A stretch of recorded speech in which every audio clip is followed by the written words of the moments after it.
Okay, moment of inertia for a rectangular plate by double integrals.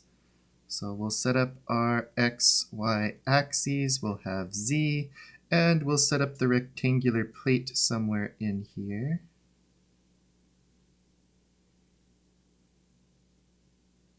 Oops, I have been drawing those straight across, so I want to come straight across. Alright, so here is dead center on it. We'll go to, let's see, this would be the width over 2 minus the width over 2. Wait, those are along x. I want those to be lengths. And L over 2.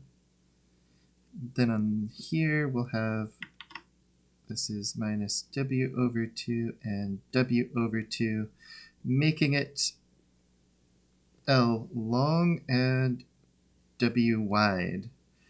And our little dx is going to be some little rectangular region in here that is dx along one side and dy along the other. So again, if we're looking at this rectangular shape from above, our little mass element would be dx along one side, dy along the other. We'd have minus L over 2 minus W over 2. Here's the center. W over 2. And minus L over 2. Then here we'd have L over 2, W over 2, L over 2, and minus W over 2. So we'd basically have coordinates of the points. And I am going to reverse these two so that they look more normal for how we write lists of points. So this would be at L over 2 comma W over 2 and minus L over 2 comma W over 2. Okay. Alright, so continuing with things as normal, if this is mass M, length L with W and uniform, then the density would just be mass over length times width, and dm will be mass over length times width times dx times dy.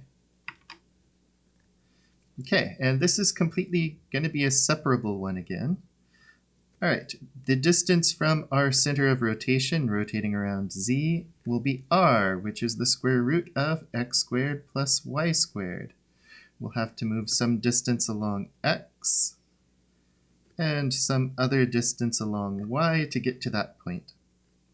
So now, if I is the integral of r squared dm, that means we're going to have the integral.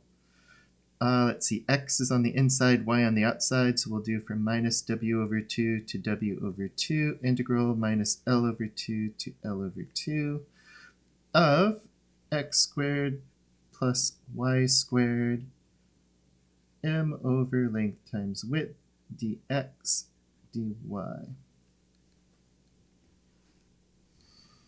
Okay, so let's look at what happens with this first one. So I will be an integral from minus w over 2 to w over 2. We're going to get, let's see, we pick up another x, so we've got the m over lw, then we've got x cubed over 3 plus y squared x. Evaluate between minus L over 2 and L over 2, then integrate with respect to y. Okay, let's finish handling those limits. We're going to get, this is going to take some space, m over lw. Let's see, L over 2 cubed. So we get L cubed over 8. 8 times 3 is 24. Plus y squared times L over 2. Minus, oops, put a parenthesis. Minus L over 2 cubed is minus L cubed over 2 cubed is 8. 8 times 3 is 24. Plus, and then we've got a y squared minus L over 2. dy. I'm going to do one more cleanup step, then we'll do the second integral. You know what would have been easier is recognizing that this is going to be a symmetric one, so we just can change it to 0 to L over 2 and multiply by 2 when we're done, and the same thing with W. I think I actually will make that change before we do the W. All right, so we've got an L cubed over 3 minus a negative L cubed over 3, which is going to be L cubed over 12.